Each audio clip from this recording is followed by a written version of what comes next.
All right, so today we're jumping into this incredibly powerful story of resilience, pulled from a chapter of The Navigator's Log. It's all about this brilliant man whose obsession with numbers runs headfirst into a grief so deep it nearly swallows him whole, and how he, against all odds, finds his way back. And we start with our main character, Nathaniel Bowditch, just roaring this line. You can feel the passion. This isn't just some offhand comment. For him, it's a mission statement. It tells you everything you need to know about his personality and the obsessive quest that's driving his life. So what is this crazy mission? Well, Nat has decided to take on a task that is frankly monumental. He's going to single-handedly check and fix every single number in every navigation table ever published. He's basically going to war with the entire established science of sailing with nothing but his own brain and this burning need for everything to be perfect. Now, you gotta understand, Nat isn't just some bean counter. The guy is a self-taught genius, a navigator, an astronomer. His intelligence is matched only by this intense, almost explosive dedication to getting things right. He's the kind of person who looks at a flawed world and just feels this deep, personal need to fix it. And just to give you a sense of the scale here, he figured this whole project would take him about 3 years.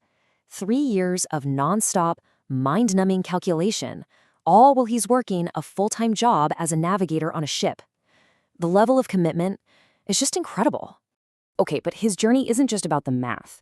Being out on the high seas throws all these other challenges at him, and each one starts to peel back another layer, showing us that this man of numbers has a really unusual and fascinating character.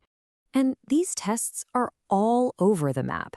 One minute he's casually chatting in fluent French and blowing the mind of a British captain. The next he's mentoring this young homesick kid named Charlie. He gets called a scholar by a Spanish count. His ship even ditches the safety of a military convoy to go protect smaller American ships. So he's not just a brain. He's a man of action and real compassion. You know, his own captain, Captain Prince, is just bursting with pride. There's this great scene where a British officer is kind of condescendingly like, "Oh, nice to see you have an educated man on board." And Prince just fires back with this amazing line. He's basically saying, "Yeah, well, my guy is so smart, he finds the mistakes in your official books." It's just a fantastic little moment. And this scene just perfectly captures his insane focus. 3 enemy ships show up on the horizon. The entire crew scrambles. They're leaping for the guns, preparing for what could be a fight to the death. And Nat, he gets sent down to the powder room, you know, the most explosive place on the ship. And what does he do? He sits down on a keg of gunpowder and goes right back to his math problems. In fact, he is so locked in, so deep in his work, that when the danger is over and the captain comes to get him, he's shocked to find out that 3 hours have just vanished. 3 hours! His captain just roars with laughter. I mean, can you imagine? The guy literally forgot he was sitting on a bomb during a naval standoff because he was so lost in his work.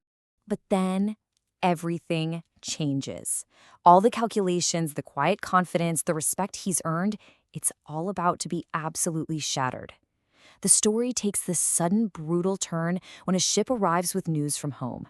So a ship from his hometown, Salem, pulls up, but the vibe is just wrong.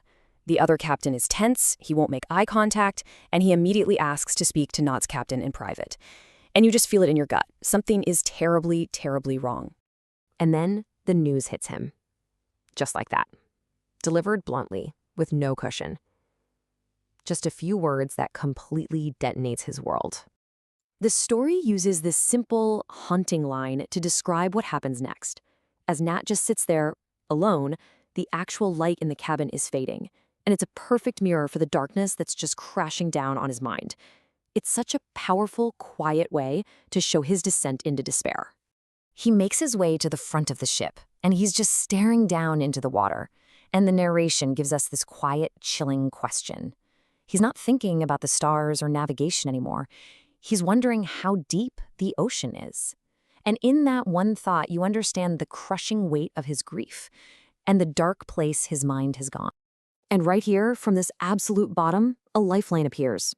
But it doesn't come from some big, dramatic moment of clarity. It comes from the most unexpected place imaginable, in the form of a simple, honest question. It's Charlie, the young cabin boy. He finds Nat standing there at the railing, totally clueless about the storm raging inside the man's head. All Charlie knows is that he's stuck on his navigation homework and he needs his teacher. And that simple, innocent request for help just cuts through all the noise and all the pain. And you can almost watch it happen in real time. This becomes his path back. You can break it down into 3 steps. First, there's the interruption. A student needs a teacher, and that pulls him right out of his own head. That leads to the action. He has to focus his brilliant mind to explain something complex. And finally, through that action, he has a realization. He finds a reason to exist again, a flicker of purpose, not for himself, but in being useful to someone else. And what's incredible is that Nat sees it. He recognizes it himself. After he's done helping the boy, he says this. He understands in that moment that Charlie's need for help was the very thing that pulled him back from the edge. It was a mutual rescue. The story ends on this quiet, really beautiful moment of understanding from his first mate, a man who knows this kind of pain firsthand. It's not some big speech. It's just a simple nod of shared experience, confirming that Nat found the right path back, finding a reason to keep going, through work, through purpose. And that leaves us with a really big question to think about. See, Nat Bowditch started his journey driven by this intense internal purpose to fix the world's numbers. But when his own world completely fell apart, the purpose that saved him was external, a simple duty to another person.